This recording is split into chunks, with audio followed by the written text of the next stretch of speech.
The Malachim appeared to Lot and told him that they were going to destroy the city of Sodom. Apparently, Lot took them quite seriously. He began looking at to what he could save, as to what he could take with him. And interestingly enough, the pasuk says, Vayismama, he delayed. And he delayed, but despite the fact that he delayed, he was saved. The Malachim grabbed him and literally pulled him out. The Sforno explained that by delaying, Lot literally lost his lease on life. He had been saved in the merit of Avram. In that merit, Hashem sent the Malachim. Now that he delayed, now that he didn't listen to the Malachim, but he sort of stayed around, he lost that merit. By all rights, he should have been killed. He should have been left to die. However, Hashem had Rahmanis. Hashem had mercy. Why? Because the Sforno explains, it wasn't bemerid. The reason why Lot delayed wasn't out of rebellion. It wasn't because he was not accepting what the Malachim said. Rather, he was so tumult. He was so overwhelmed by the possibility of the fact that Sodom was going to be destroyed, and nefesh atzala, and because of laziness. These two factors played within him. The fact that, oh my goodness, the entire city is going to be destroyed, and he was lazy. Those two factors played in his heart. Because of those two reasons, he delayed, and because of that, Hashem had Rahmanas, and the Malachim literally grabbed him by the hand and pulled him out.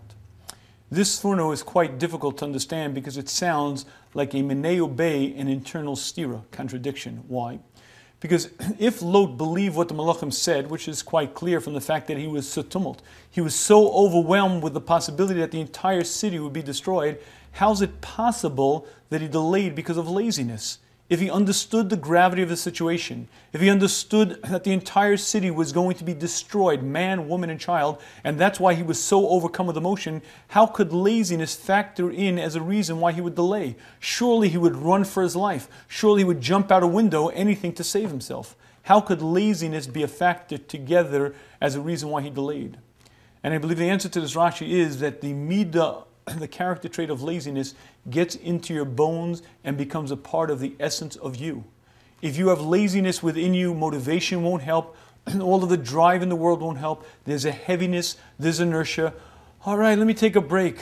But sir, the building's on fire, you're going to be burnt alive. Okay, I'll get there, but just slow down.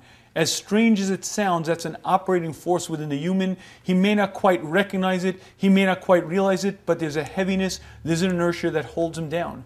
Even if a person understands why he's created, even if a person is totally motivated to grow, to accomplish, he has to directly work on his character traits, he has to directly work on atzlus, on laziness, because if not, it will factor into everything. There'll be a heaviness, there'll be a laziness that will pull him down, despite the fact that he values mitzvahs, despite the fact that he recognizes the value of the world to come. If he doesn't uproot this midah of laziness, he won't accomplish anything compared to what he could have, because to weigh him down, a person must directly attack it and uproot this midah from his essence.